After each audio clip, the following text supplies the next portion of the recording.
respect to Al-Khomeini. First of all, Gulriz, Shia are different shades. Some of them are like us, with a small, negligible difference, and they're very minute.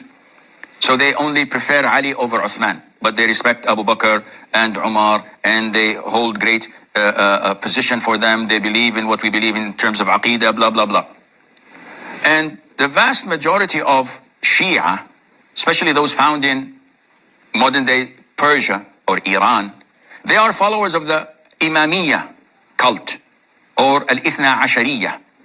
And these guys' principles, the religious origin, the origin of their religion, whether you can obtain it from Al-Kafi, from their books, from Al-Marja'iyat, as they call them, these are, in essence, in fundamentals, disbelievers. They believe in the distortion of the Quran, and it's found in their Al-Kafi book, which is equivalent to Al-Bukhari, our Bukhari. We Sunnis, when we see Al-Bukhari, we refrain. We say, this is the most authentic book. We accept what's in it. For them, Al-Kafi is Al-Bukhari.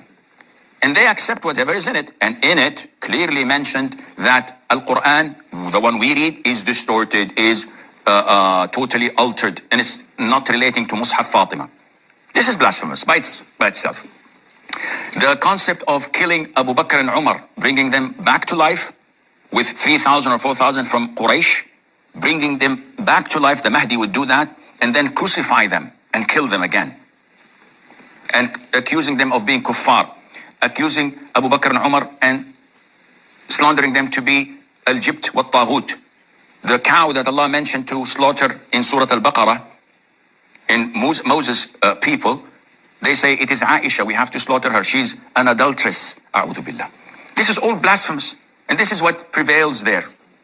And they don't have the cohitos to come and say, oh, this is wrong. It was done by those before us, but it's all baseless and we don't believe in it. No, they acknowledge it. So this is kufr by itself. Now, we don't care what they respect or not, because they don't belong, such apostates. They are enemies of Islam. They want to undermine the true Islam and tarnish its reputation. They're agents of KGB, it doesn't exist, but all the intelligence powers backed by them, backed by lobbies from the Jews. They never had any beef with the Jews. They're allies. So the issue is, we don't care what they respect. But when it comes to La'natullah al-Khomeini, the mentioned, who caused all this chaos in Iran, killed all or most of the Sunnis, oppressed them, had this war with Iraq, draining all the resources of the adjacent countries in such a fruitless war. Not only that, corrupted the Aqidah. In his book, Ad-Dawla al-Islamiyya, the Muslim nation, I think it's called, or something, he clearly states that his 12 imams, whom the Imamiyya worship, beginning from Ali, Hassan al-Hussein, Hussein Abu Abdullah is Allahu Akbar, and up to the Mahdi, who is a fictional character, does not exist, was not born. They made him up and gave him to the 11th Imam, who had no children, who was barren. And they say that for the past 1,300 years, he's in a tunnel drinking from milk and honey. And they could only 3 or 4 in the state communicate with him and write things to him. So this Khomeini, La'natullah al-Khomeini, among the Ayatullahs, he comes and says that these 12 Imams of ours are in a level lower than the messengers of Allah, but they are higher than the prophets of Allah. What more blasphemy do you want to hear? And if you go into his teachings, or if you go to Wilayat al-Faqih, al-Ma'soom, where he considers himself to be infallible, and whatever he says must be executed and obeyed as if it's from Allah, because he's a representative of Allah.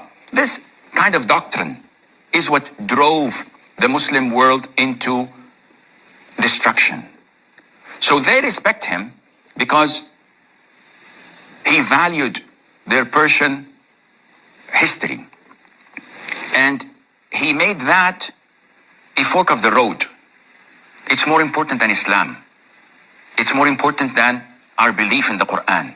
And this is why we have An-Najaf, and we have Karbala, and we have Qum, and we have all of these sacred places of theirs where they have a Kaaba, telling the people that visiting that Kaaba is much more rewardable than visiting the Kaaba of the Muslims. So, Akhi, your question has no sense to it when it comes to us Muslims, because we totally believe that these guys do not belong to Islam. I'm talking about the Imamiyya, the hardcore, who say that the Quran is altered and changed. If any one of them come and objects to that, no problem.